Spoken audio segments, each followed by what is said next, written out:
ज्या घरात राहतो ते घर घाण झालेले।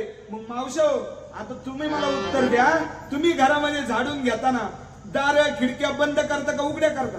दरवाजे आणि खिडक्या बंद केल्या की घर चांगलं स्वच्छ, काने कोपरे काय खरडून चांगले निघतात की नाही, स्वच्छ होते। त्या घराचं नाही बोलत मी सिमेंट कॉन्क्रीटच्या, या 3.5 हाताचं घर आहे, याच्यात मल विक्षेपाने आवरण 3 वर्षाची घाण झालेली आहे। मग आता यातलं साफ करायचंय, मग याला काय वापरावं लागेल? संतूर, गोदरेज नंबर 1।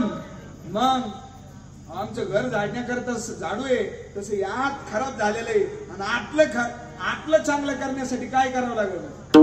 झाडू लागतो। त्याला कोणता झाडू लागतो? बोलावा विठ्ठल, पहावा विठ्ठल, करावा विठ्ठल, जीवे भावे, येणे सोचे मन झाले हवा बरी, परत माघारी येत नाही, बंधनापासून हुकलेली गाठी, देता आली विटी सावकाश, तुका म्हणे की हो। आणि असं झाडून घेतलं कसं? काम क्रोध केले घर रीते, काम क्रोध मोकळे करून टाकले, असं झाडून घेतलं